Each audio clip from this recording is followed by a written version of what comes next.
Eu confesso a você que a interpretação desse texto coloca a minha cabeça um pouco em parafuso. Porque não existe nada mais perigoso do que um texto bíblico mal aplicado. Poucas coisas têm tanto potencial de destruir a vida de alguém do que um texto bíblico aplicado de forma incorreta. E nós temos que ter sempre preocupação quanto a isso, porque quando nós estamos aplicando o texto bíblico e não nos preocupando se estamos aplicando da maneira correta, é complicado, porque na minha cabeça eu estou fazendo a coisa certa. No meu coração eu estou fazendo a coisa certa. E nós precisamos, dia após dia, ter essa preocupação de estar examinando a nossa caminhada e, acima de tudo, examinando as Escrituras, porque tem pessoas que nutriram uma fé em Jesus Cristo, que hoje creem no Senhor Jesus e estão vindo para a igreja, senta, assiste o culto, levanta, vai para casa, no outro dia vem para a igreja, senta, assiste o culto, levanta, vai para casa e contando no relógio, esperando a conversão da sua família pelo simples fato de que ele crê no Senhor Jesus. Então, se eu creio no Senhor Jesus, vai ser salvo eu e a minha família, e está tudo tranquilo, está tudo em casa. A minha tarefa é crer no Senhor Jesus. Só que quando eu olho para esse texto, eu olho para uma situação específica, em um momento específico, com um personagem específico, porque o próprio apóstolo Paulo, ele vai dizer lá para a igreja de Coríntios, 1 Coríntios 7,16, ele vai dizer assim, olha, porque de onde sabes, ó mulher, que salvará o teu marido?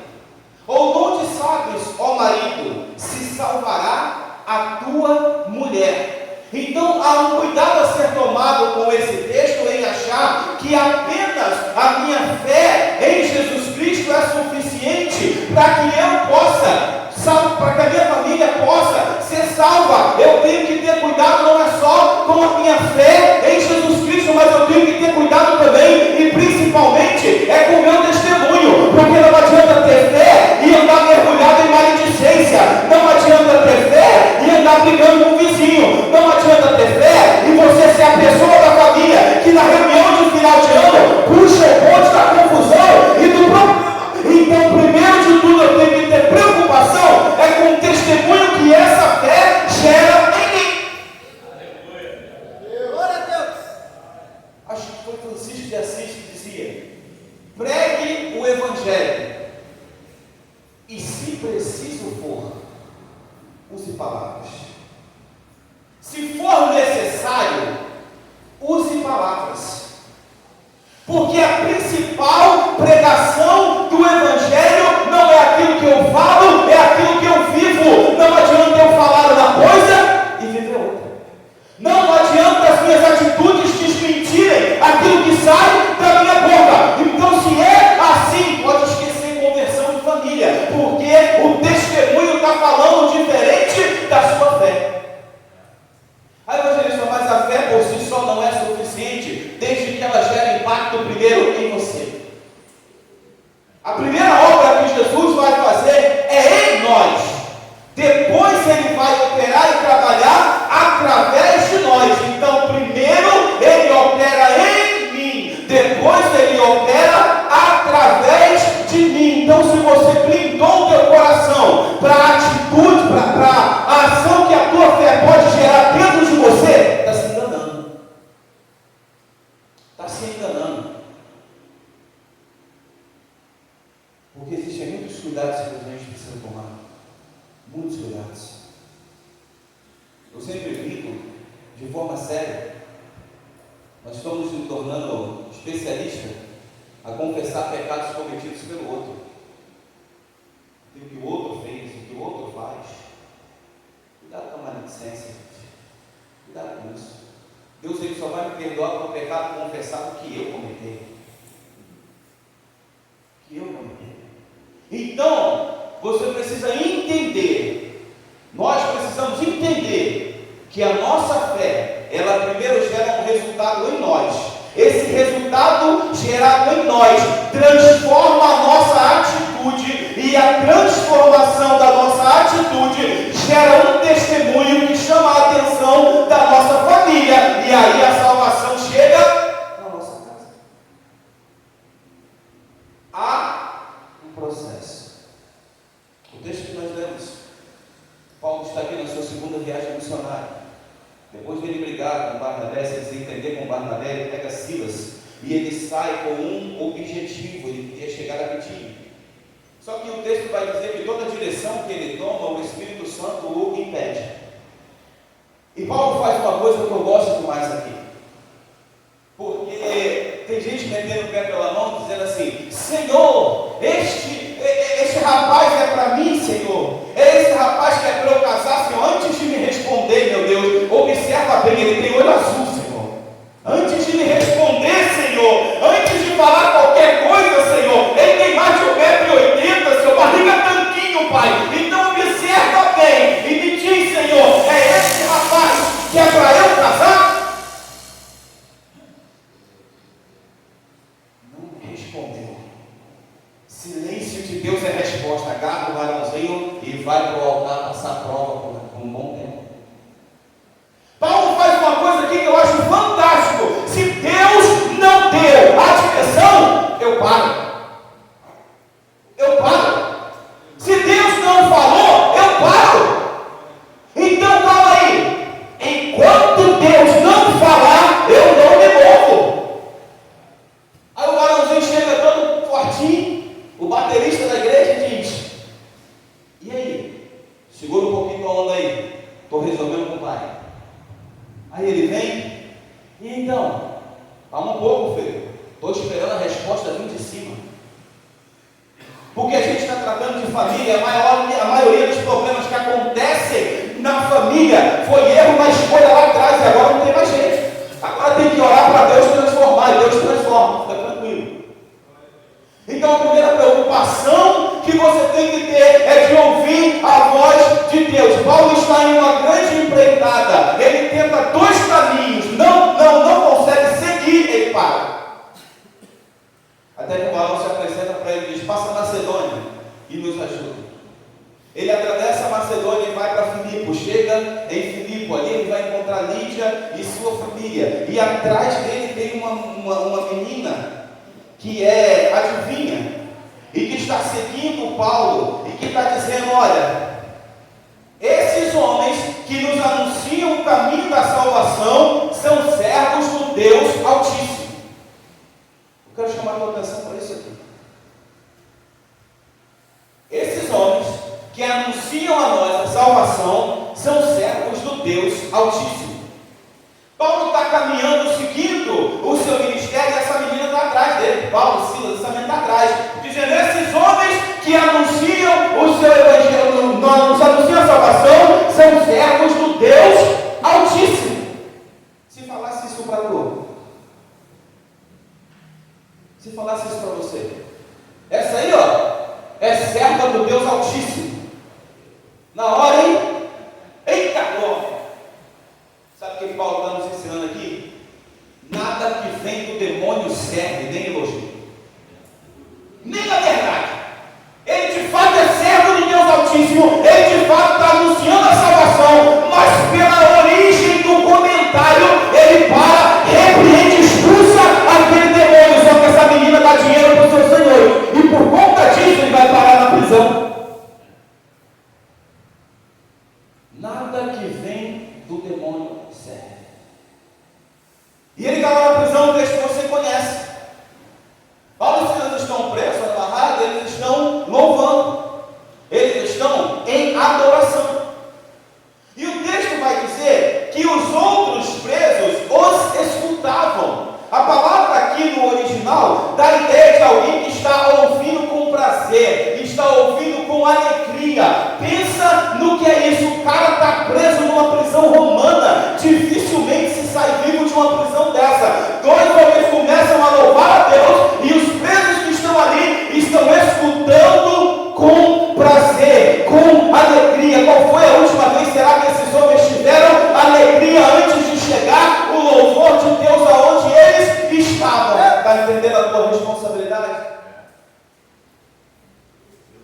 entendendo a tua responsabilidade? Se Paulo e Silas se calam, se Paulo e Silas começam a louvar baixinho, esses homens iam estar privados desse sentimento. Mas eles estão louvando, e os homens estão ouvindo com prazer. Até que vem o terremoto, as celas se abrem, as correntes caem, e o texto diz que ninguém foi embora. Porque do lugar que tem a presença de Deus, ninguém quer sair, gente. Aonde Deus está operando, aonde Deus está falando, aonde Deus está trabalhando, ninguém quer sair. Eles continuaram ali, reunidos. Aí veio o carcereiro e vê aquela cena, prisões abertas, correntes caídas.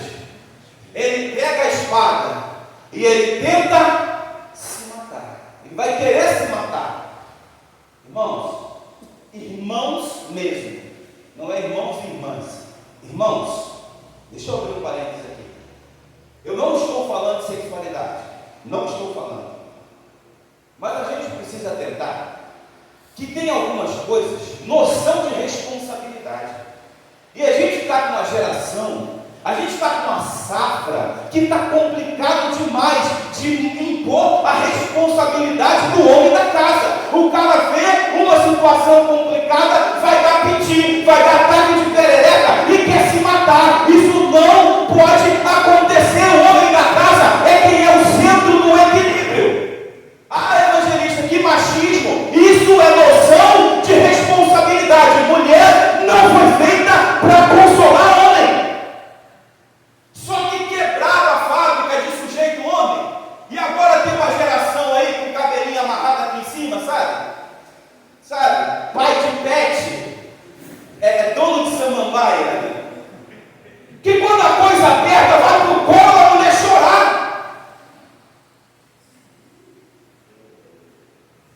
Noção de responsabilidade.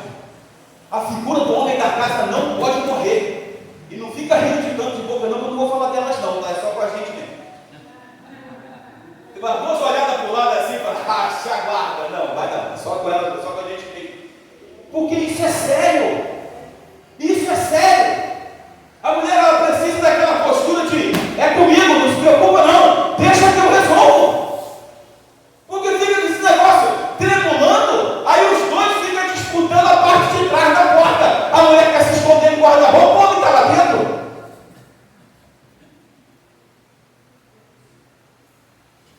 Okinawa, no Japão, 2011, a cidade foi devastada por um terremoto, completamente destruída. Aí veio um repórter do Fantástico, para um nativo da região, abraçou o cara e falou assim: e agora? Com aquele olhar triste, sabe, tentando gerar aquela comoção, que o repórter ele é treinado para isso. Abraçou o cara e falou: e agora? O cara estava de cabeça assim, sem embaixo, olhando a cidade. O cara olhou para ele sério e falou: agora é sepultar os mortos, recolher os entulhos e reconstruir a cidade. O repórter olhou é complicado ser pego de surpresa. Né? Não, a gente não foi pego de surpresa, não. A gente mora num lugar em constante atividade sísmica, nós somos sujeitos a esse tipo de tragédia. Agora a gente sepulta os mortos, recolhe os entulhos e constrói a cidade de novo e vida que segue. Essa postura tem que partir do homem da casa. O cara tinha família e pensa em se matar quando a coisa está ruim. É claro que faz sentido. Dentro do Império Romano, quando você era te dado um prisioneiro e aquele prisioneiro fugia, você morria no lugar dele, ou você era condenado à pena de morte. Mas você com esposa e filho, meu irmão, fugiu, já amanheceu, não, os guardas já chegaram, não, vou atrás, vou cada um por um. Posso morrer por um que eu não consegui achar, mas eu vou atrás dos caras. Agora, trazendo para um contexto espiritual, e não minimizando o que a gente falou até aqui, é noção de responsabilidade. Quem dá atado na mesa e diz eu resolvo é o homem. Quem estufa o peito e pula na frente do problema é o homem. Mas nós vemos aqui duas atitudes.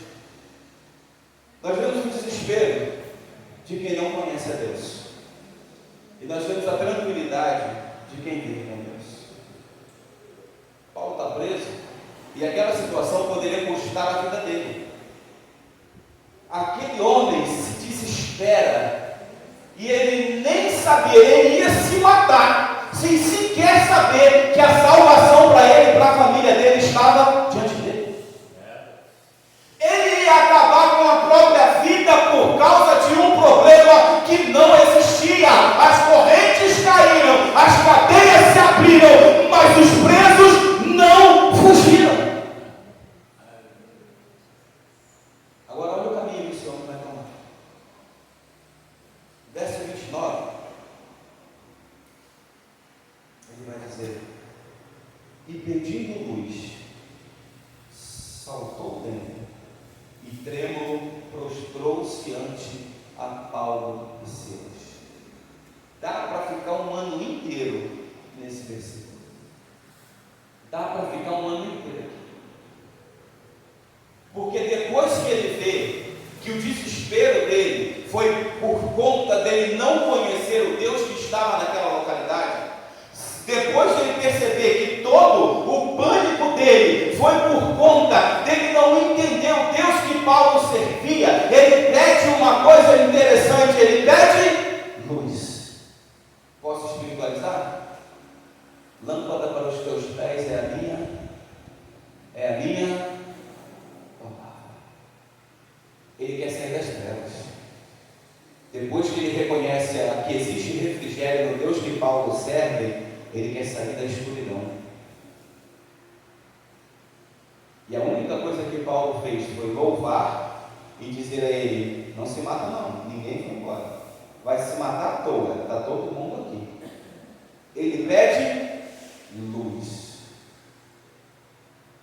Se alguém te pedir luz, você tem luz para dar? Porque de repente dentro da tua casa tem alguém te pedindo luz e você não está percebendo. De repente no meio da tua família tem alguém te pedindo luz e você não está percebendo. De repente você convive o dia inteiro com alguém que está precisando de um feixe de luz que você tem e você não está percebendo. Ele pede luz e ele vai para a presença dos homens de Deus. Eu acho isso fantástico. A luz remete à ideia de direção. Vós sois a luz do mundo. A luz dá uma ideia de direção. A luz nos dá noção de espaço. Quer ver uma coisa? Você conhece a sua casa com a palma da sua mão. Sabe onde está tudo. Mas quando você chega e a casa está escura, você vai assim, acende a luz.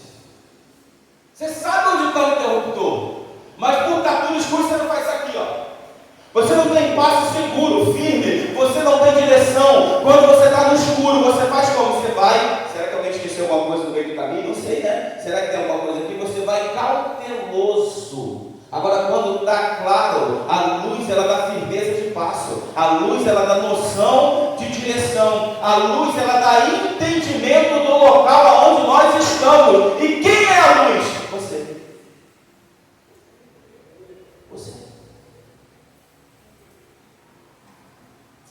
Então é uma pergunta a se fazer.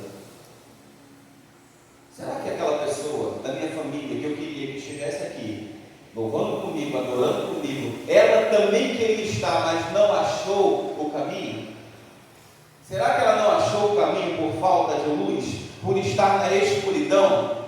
Será que a minha luz está escondida e eu não estou fazendo ele enxergar o caminho que ele tem que seguir? Noção de responsabilidade, não é apontamento, não é crítica.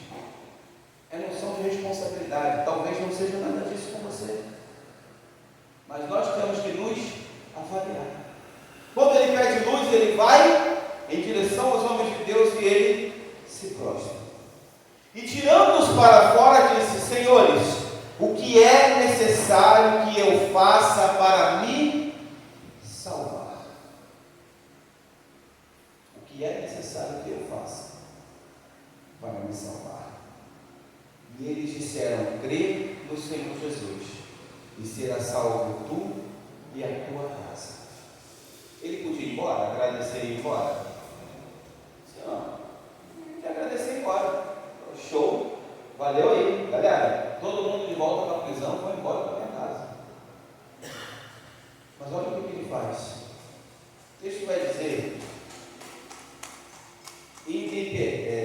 e tirando-os para fora, disseram: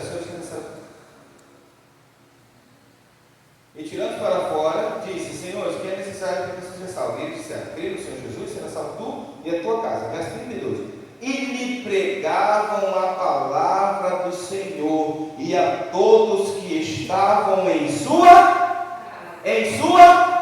Opa! Crê no Senhor Jesus, e será salvo tu e a tua casa. Ele creu no Senhor Jesus, ele tomou posse da palavra, mas ele pegou o profeta e falou assim: vamos lá em casa.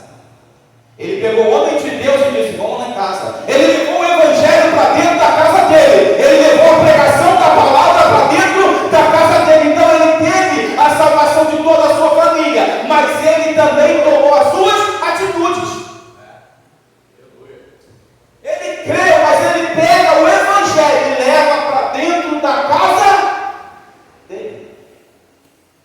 Aí o texto vai dizer: e tomando-os ele consigo naquela mesma hora da noite, lavou-lhes os vergões, e logo foi batizado, e ele e todos os seus.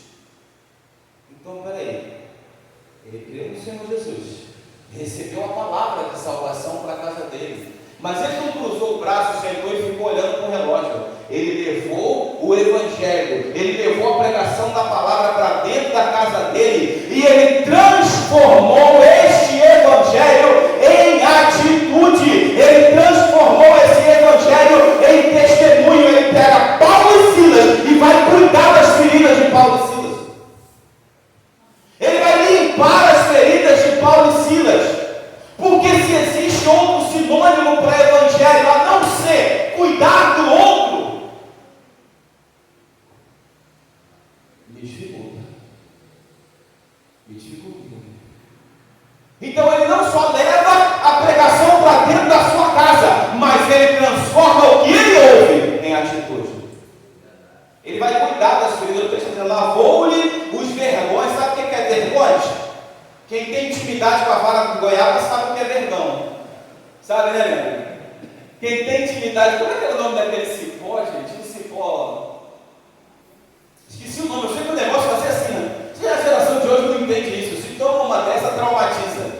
Dá descalculia, dislexia, febre amarela. Se toma, um negócio vinha assim, aí enrolava na perna assim, ó. Ela vinha assim, ó, e voltava inteirinho. Eu esqueci o nome do negócio. Eu sempre pegava nas duas assim, ó. Vara de marmelo. Isso era o negócio dos altos céus. Quem tem intimidade com a vara de marmelo sabe o que é vergão. É um negócio que era carinhoso. Ele vinha assim, de onde ele vinha, ele abraçava assim, ó, e voltava. E aí ficava aquele desenho assim, ó, meio de mamãe. Aquela marquinha assim. Ele pega esses vergões e ele vai tratar esses vergões. Eles vão cuidar do outro. Como que a tua família vê você tratando o outro?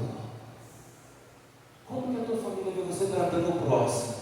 Porque se você chega em casa metendo a boca do irmão e falando mal dele, cuidado que talvez você não está cuidando dos vergões da tua família não, hein? Não está não, hein? Se você chega em casa criando tumulto por causa de tudo, aquela pessoa que o vizinho olha, torce o nariz e fala: ih, entra que deu ruim. Já viu? Tu tem. Olha o dedo aqui, ó. Tu tem. Tu tem. Aquele vizinho, esse negócio é trabalho. Aquele vizinho, você está parado no portão, esperando alguma coisa, ou de repente até tomando uma fresca. Aí você vê ele apontar lá na esquina e você faz assim, ó. Pontinha de pé e entra para a casa. Será que tu é esse vizinho? Como é que a tua família vê você cuidando do outro? Qual o testemunho de relacionamento você dá? Porque evangelho é isso. Aliás, natureza é isso. Nós estávamos vendo lá na missionária Deus. Natureza é isso. Cuidar do outro. Os rios, eles não bebem das suas próprias águas. As árvores não comem dos seus próprios frutos. O sol não se aquece dos seus próprios raios. É um contexto natural gerar recurso para cuidar do outro.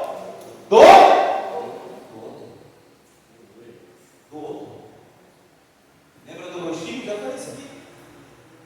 Daqui, para mim é panorâmico, eu vejo todos os rostinhos. Até do pessoal que está virado lá conversando, daqui dá para ver. Todos os rostinhos. Todos. Só tem um rosto aqui nesse plenário que eu não consigo ver. Sabe qual é? O meu. Sabe por quê? Porque nós não fomos feitos para olhar para nós. Nós somos feitos para olhar para o outro. Então, que tipo de testemunho você tem dado em relação a cuidar do outro? Porque o que está acontecendo aqui é um processo. Não é simplesmente crer, e é isso que a gente tem que combater. Não é simplesmente crer no Senhor Jesus e sentar e cruzar as suas pernas e não conhecer o Evangelho e não praticar o Evangelho e não dar o testemunho que o Evangelho exige. Não vai ter salvação para casa. E se bobear, não tem para nós. Então nós precisamos levar isso a sério. Porque tem gente que corre sério risco de estar perdendo tempo achando que está fazendo a coisa certa. Meus irmãos, entenda uma coisa, dentro desse contexto que nós vivemos, dentro desse contexto de busca da salvação, o maior problema não é você não ser. Porque quando você não é, Deus te resgata, te transforma e faz você ser. Dentro desse contexto, o problema não é você ser, porque quando você é, a Bíblia diz que os anjos do Senhor acampam ao seu redor daqueles que o temem. Deus guarda você. O maior problema do contexto que nós vivemos é não ser e pensar que é. É aí que mora o perigo.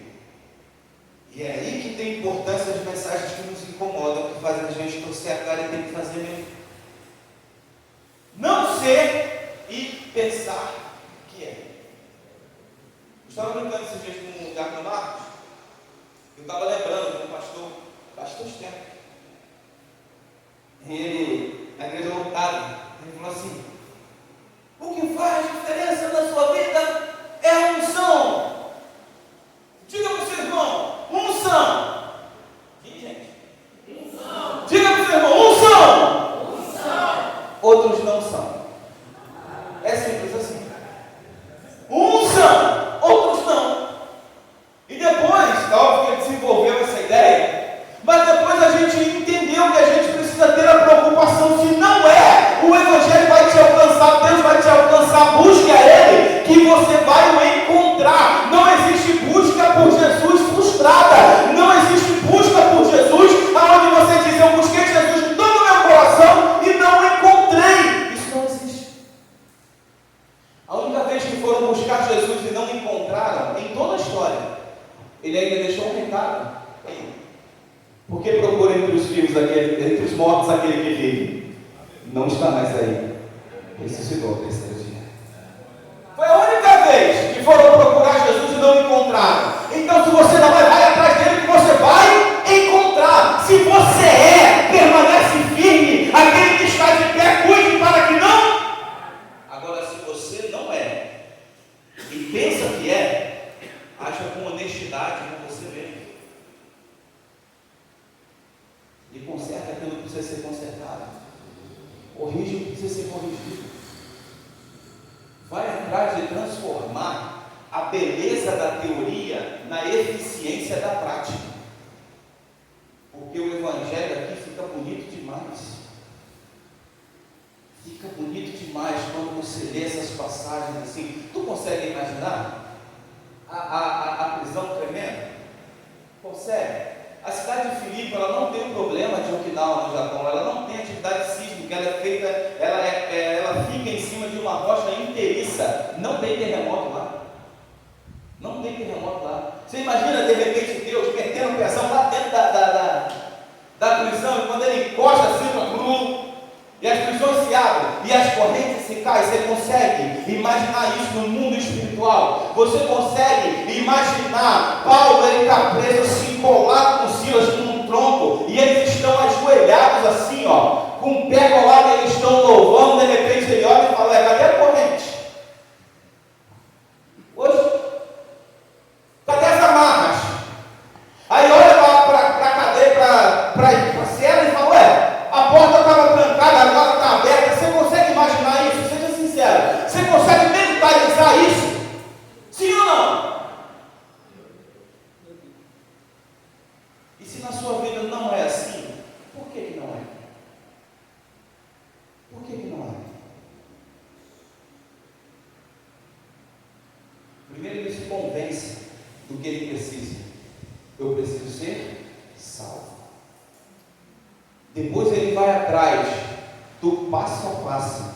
Ele vai buscar o que eu preciso fazer. Ele não bota condição. Ele não chega e diz assim: olha, para eu ser salvo eu vou precisar deixar o meu Big Brother.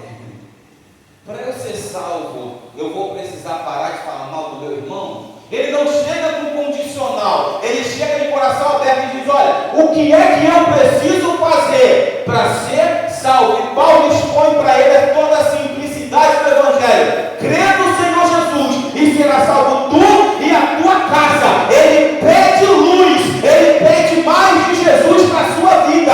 Ele pede para ser alimentado pela palavra. Ele se aproxima dos homens de Deus. Ele pega essa palavra e leva para dentro da casa dele. Ele pega essa palavra dentro da casa dele, transforma em testemunho. Aí ele vê a salvação da casa dele. Como é isso que o texto diz? E tomando ele consigo naquela mesma hora da noite, lavou-lhe os vergões e logo foi batizado, ele e todos os seus. Eu quero chamar a sua atenção. É que a salvação da casa, a salvação da família, não chegou no momento em que foi liberada a palavra. A salvação da família chegou no momento em que ele cumpriu o processo.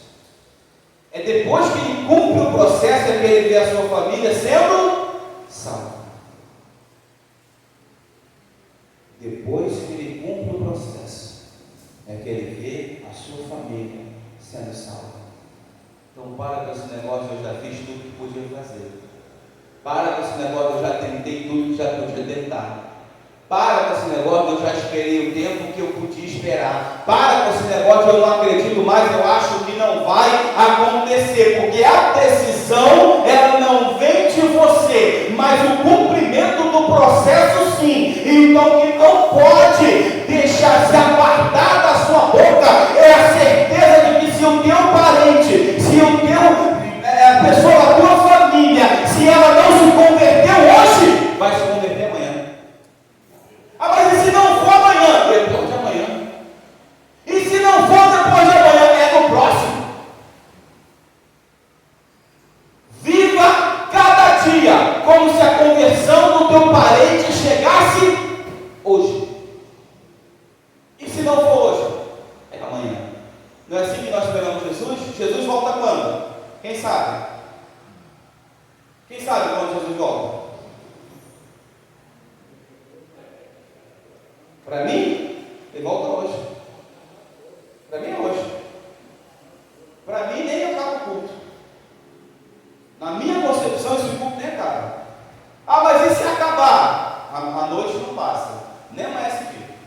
Ah, vou ficar vivendo em medo, em pânico da volta de Cristo. Pelo contrário. Pelo contrário. Eu vou acelerar o meu passo. Porque se ele não voltar essa noite, no dia de hoje, teve pessoas que não foram alcançadas pelo Evangelho porque eu não preguei para ela. Aí amanhã eu vou correr e vou pregar para ela, porque Deus me deu mais uma chance. É de dia, é um dia de cada vez. Crendo e buscando. É um dia de cada vez. Crendo e buscando. Até eu cansar, até ele se converter, até ela se converter, até eu desistir. Um dia de cada vez, crendo e buscando, até que ele venha. Que Deus abençoe a igreja.